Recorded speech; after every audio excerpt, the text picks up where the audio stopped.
एक बात आपको बताना चाहूंगा कि बंगाल में इनको आने मत दीजिए।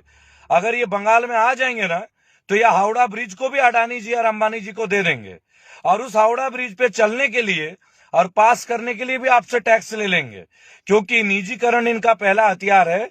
और इनका बस नहीं चले तो सबसे पहले हावड़ा ब्रिज प्राइवेट होगा, उसके बाद इनका बस ना चले तो बेलूर मठ को प्राइवेट कर देंगे, फिर विक्टोरिया मेमोरियल को प्राइवेट कर देंगे। पश्चिम बंगाल की जितनी बड़ी बड़ी जगह है तमाम जगह को प्राइवेट बना देंगे, और आप जब उनमें जाएंगे घूमने के लिए तो आपसे टैक्स ले लिया जाएगा। ये इस सरकार की, ये बीजेपी की सरकार की एक बहुत ही सोची समझी नीयत है, मैं आपको बता दे रहा हूं। आज केवल एयरपोर्ट प्राइवेट नहीं है, कल एयरपोर्ट नहीं, कल हावड़ा ब्रिज को भी ये प्राइवेट करेंगे।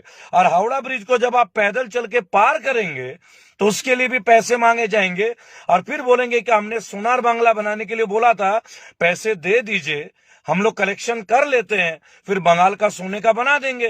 और अगर सोने का ना बना दें तो बंगालियों को सुला ही देंगे, ये तय है। ये सोने का बांग्ला नहीं बनाएंगे जी, ये सोने का बांग्ला बना देंगे। आज जो बंगाल चल रहा है ना, कल वो बंगाल सो जाएगा। और ये जिस जिस प्रदेश में जा रहे हैं वहां जनता सो ही रही है, वहां जनता सोने में नहीं है, वहां सोना नहीं है, क्योंकि पेट्रोल अब हीरे की कीमत पे जाने वाला है। मैंने कल भी कहा था कि आप गाड़ी खरीदिएगा कैश में, लेकिन आपको पेट्रोल ईएमआई से लेना होगा। आप समझिएगा कितना छोटा सा तर्क है। तो इन लोगों को बंगाल में मत आने दीजिए। और मैं तमाम किसान नेताओं से एक विनम्र आवेदन निवेदन करूंगा, विनम्र निवेदन, कि सर आप लोग रेल रोको कर रहे हो, आप लोग बंगाल चलो का निकालो ना, कि चलते हैं बंगाल। आप सभी किसान नेता बंगाल की ओर चलिए ना सर एक बार। अभी तो पंजाब में कल बीजेपी सारी सीटें हार गई है निकाय चुनाव में।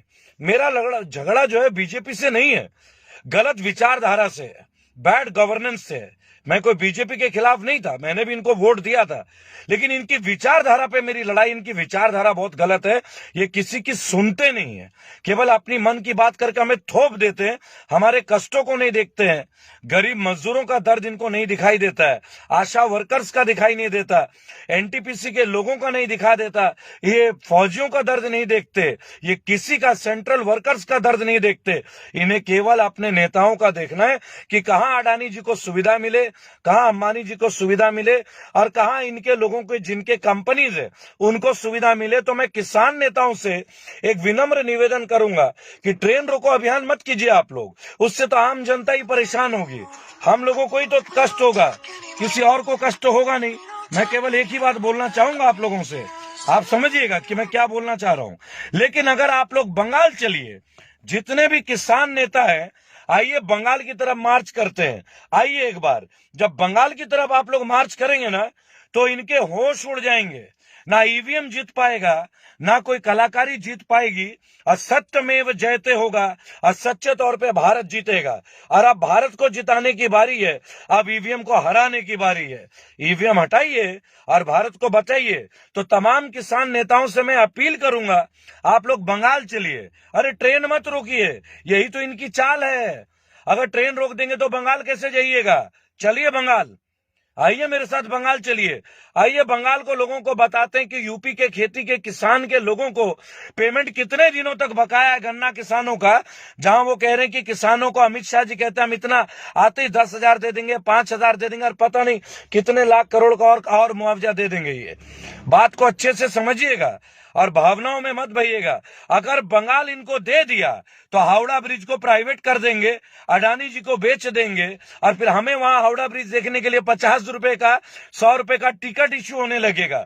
और अभी हाल पूरे देश का होगा, नदी जुड़े ना जुड़े, समंदर में व्यापार हो ना हो, लेकिन अडानी जी व्यापारी हैं, उनको ये व्यापार के तौर पे सेटल कर देंगे।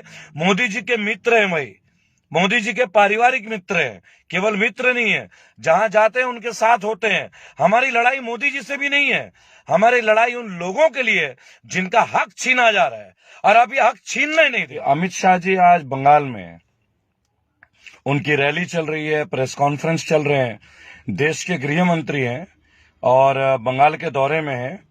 और आज उन्होंने फिर से बोला कि देश को सोना का बांग्ला बना के दिखाएंगे, मतलब बंगाल को सोने का बना के दिखा दिया जाएगा। जैसे पुराने जमाने में हम सुनते थे, तो आज वो बंगाल को, पश्चिम बंगाल को जो है गोल्डन बंगाल बना के दिखा देंगे। बड़ा कमाल का एक नया नारा है, एक और जुमले की शुरुआत है। और वो कहते हैं किसानों का इतना पैसा पेंडिंग है और ममता जी देने नहीं दे रही है। तो माननीय गृह मंत्री जी, एक छोटा सा प्रश्न है आपसे। आप उत्तर प्रदेश में आप ही की सरकार है, राम राज्य यहाँ तो माननीय योगी आदित्यनाथ जी का सरकार है। मैं केवल एक बात आपसे पूछना चाहूंगा सर कि उत्तर प्रदेश के किसानों को उनका पैसा क्यों नहीं मिल रहा है सर? आप बंगाल को जा रहे हैं सोने का बनाने के लिए। ये गन्ना वाले जो किसान है हमारे, इनकी पेमेंट तो 15,000 करोड़ के आसपास बाकी है सर। इनके पैसे कब दिए जाएंगे सर? बंगाल में चुनाव होने के बाद देंगे या 2024 में जब फिर से मोदी जी को आप लोग बना लेंगे ईवीएम के माध्यम से तब देंगे? या हम लोगों के जीवित रहते रहते देंगे, या हमारे जो पोते होंगे जब हम लोग दादा बन जाएंगे? आप पता नहीं, शायद आप तब तक ठीक ही रहेंगे। रीजन है क्योंकि आप लोगों को तो अमर होने का मंत्र मालूम है। क्या पता कोई ऐसी दवाई आप लोगों ने खा रखी हो कि जब हम लोग दादा हो जाएंगे तब तक भी आप ही सरकार चलाते रहेंगे, क्योंकि ईवीएम के माध्यम से तो आप जीतते ही रहेंगे। अगर एक बार हिम्मत है तो कोई ईवीएम के ऊपर बात कर ले तो शायद चुनाव की विचारधारा ही बदल जाएगी और देश में एक नया मानचित्र आ जाएगा। लेकिन मेरा एक प्रश्न है कि माननीय गृह मंत्री जी ने आज बंगाल में अपने अभिभाषण में कहा बंगाल का सोने का बना के दिखाएंगे, किसानों को बना के दिखाएंगे, और दक्षिण परगना में हम जो है मछलियों का हम एक बहुत बड़ा समुद्री मरीन इसका वो बनाएंगे।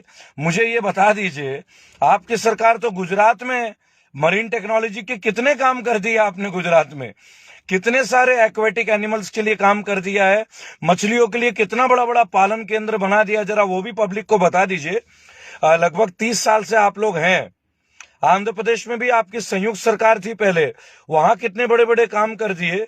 और भी बहुत सारे राज्य हैं। बंगाल के लिए ऐसे जुमले मत दीजिए।